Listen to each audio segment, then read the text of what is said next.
അഫ്ഗാനിസ്ഥാനിലെ താലിബാൻ ഭരണം ഔദ്യോഗികമായി അംഗീകരിച്ച ആദ്യ രാജ്യമായി റഷ്യ. റഷ്യയുടേത് ധീരമായ തീരുമാനമെന്ന് അഫ്ഗാനിസ്ഥാൻ വിദേശകാര്യമന്ത്രി അമീർ ഖാൻ വിശേഷിപ്പിച്ചു.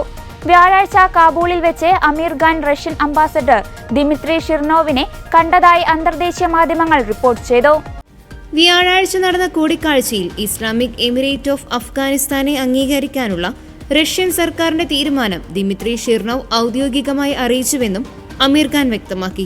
താലിബാൻ സർക്കാരിനെ റഷ്യ അംഗീകരിച്ചതായി റഷ്യൻ വിദേശകാര്യ മന്ത്രാലയവും പിന്നീട് സ്ഥിരീകരിച്ചിരുന്നു. നല്ല ബന്ധത്തിന്റെ തുടക്കമാണിത്. ബഹുമാനത്തിന്റെയും ക്രിയാത്മക ഇടപെടലുകളുടെയും ഒരു പുതിയ ഘട്ടമാണ് റഷ്യയുടെ തീരുമാനം. ഈ മാറ്റം മറ്റു രാജ്യങ്ങൾക്ക് ഒരു മാതൃകയാകുമെന്നും അഫ്ഗാനിസ്ഥാൻ വിദേശകാര്യമന്ത്രി അമീർ ഖാൻ പറഞ്ഞു.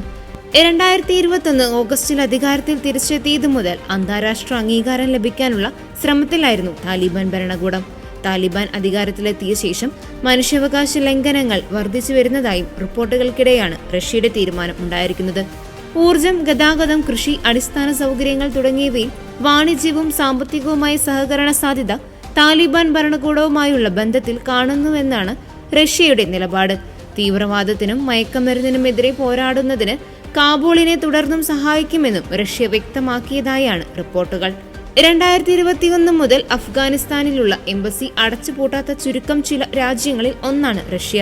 പ്രാദേശിക സുരക്ഷയും സാമ്പത്തിക വികസനം ഉണ്ടാകുന്നതിനും കാബൂളുമായുള്ള ബന്ധം നിർണായകമാണെന്ന് റഷ്യൻ വിദേശകാര്യ മന്ത്രാലയം പുറത്തിറക്കിയ പ്രസ്താവനയിൽ പറയുന്നു. 2022 താലിബാനുമായി ആദ്യമായി ഒരു അന്താരാഷ്ട്ര സാമ്പത്തിക കരാർ ഒപ്പിട്ട രാജ്യം റഷ്യയായിരുന്നു. പിന്നാലെ 2025 ഏപ്രിലിൽ താലിബാനെ തീവ്രവാദ സംഘടനകളുടെ പട്ടികയിൽ നിന്ന് റഷ്യ നീക്കം ചെയ്തിരുന്നു. കാബൂളുമായി ഒരു സമ്പൂർണ്ണ പങ്കാളിത്തം സ്ഥാപിക്കുന്നതിനായിരുന്നു ഈ തീരുമാനമെന്ന് റഷ്യ അറിയിക്കുകയും ചെയ്തിരുന്നു. റഷ്യൻ പ്രസിഡന്റ് വ്ളാഡിമിർ പുടിൻ കഴിഞ്ഞ ജൂലൈയിലെ ഭീകരതയ്ക്കെതിരെ പോരാടുന്നതിൽ താലിബാനെ സഖ്യം എന്ന് വിശേഷിപ്പിക്കുകയും ചെയ്തിരുന്നു. ചർച്ചകൾ നടത്തുന്നതിനായി താലിബാൻ പ്രതിനിധികൾ മോസ്കോയിലേക്ക് പോയതായും റിപ്പോർട്ടുകൾ സൂചിപ്പിക്കുന്നു.